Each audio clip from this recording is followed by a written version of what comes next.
Itu latihan.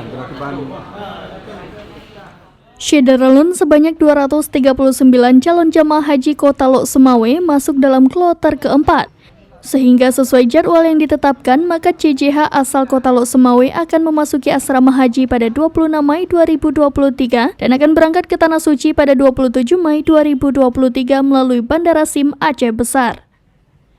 Untuk kesiapan akhir pada Selasa 23 Mei 2023, pihak kantor Kementerian Agama Kota Lok Sumawe mulai mendistribusikan koper kepada CJH.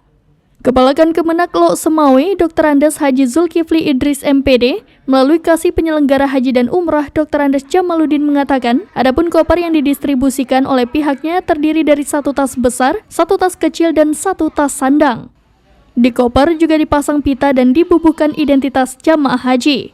Pada kesempatan ini, Tengku Jamaluddin mengingatkan jamaah untuk membawa barang yang dibutuhkan saja dan tidak memasukkan barang-barang yang dilarang ke dalam koper bawaan karena dapat membahayakan penerbangan.